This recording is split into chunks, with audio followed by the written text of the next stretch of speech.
Good morning students, my self Anjana जाला। बच्चों, आज हम हमारे इस वीडियो के तहत हिंदी ग्रामर पढ़ना शुरू करेंगे। इस ग्रामर के अंतर्गत मैंने 2 टॉपिक लिए हैं, संदेश और वाक्य लेखन। बच्चों, आज से पहले आपने इन दोनों टॉपिक के बारे में सुना है, लेकिन पहली बार राइटिंग स्किल के तौर पर ये दोनों टॉपिक आपके इस साल के पाठ्यक्रम में नए लिए गए हैं। आप लोग इंग्लिश में मैसेज राइटिंग करते होंगे, कई ऐसे कंपटीशन हैं जिसमें हम स्लोगन राइटिंग करते हैं, तो ये दोनों टॉपिक आप लोगों के लिए अनजान नहीं हैं।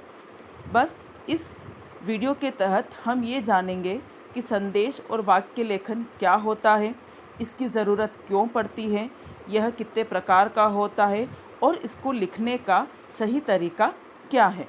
तो चलिए अब हम इनके बारे में समझना शुरू करते हैं। फर्स्ट टॉपिक है हमारा संदेश लेखन। किसी के द्वारा भिजवाई या कहलाई गई बात को संदेश कहा जाता है। सामान्यतः संदेश का अर्थ होता है समाचार, खबर, आज्ञा या आदेश। इस आधार पर संदेश की परिभाषा निम्न है: वह कथन या बात जो लिखित या मौखिक रूप से एक व्यक्ति के द्वारा दूसरे व्यक्ति तक पहुंचाई गई हो। इसी को हम अंग्रेजी में मैसेज राइटिंग भी कहते हैं। कि आजकल हम सब फ़ोन के ज़माने में हैं, स्मार्टफ़ोन का यूज़ करते हैं, तो हमको अच्छी तरह पता है कि मैसेज क्या होता है। मैसेज किसी भी इंसान के द्वारा कही गई बात को दूसरों को बताना।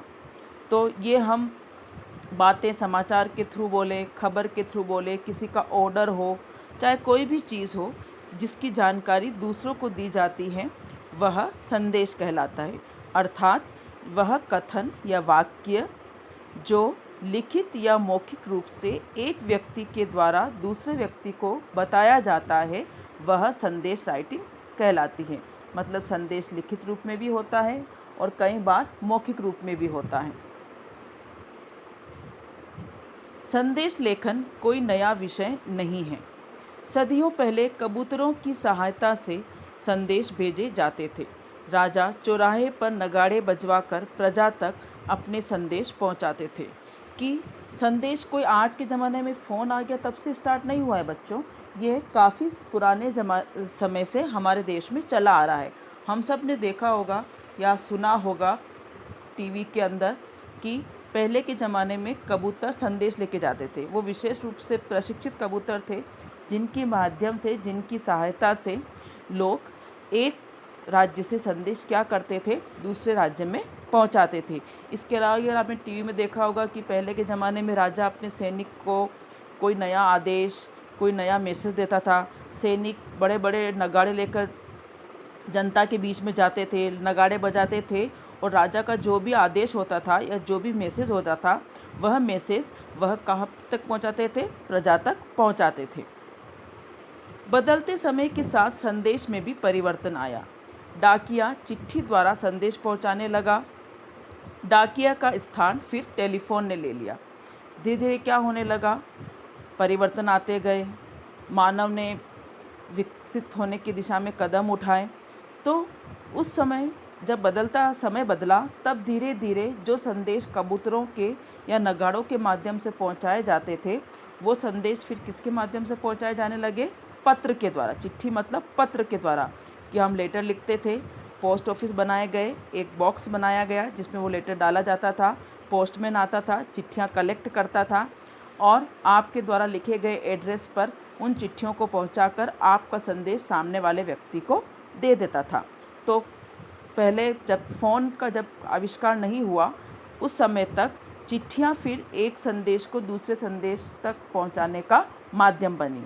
बोले उसके बाद चिट्ठियों का स्थान किसने ले लिया, टेलीफोन ने ले लिया।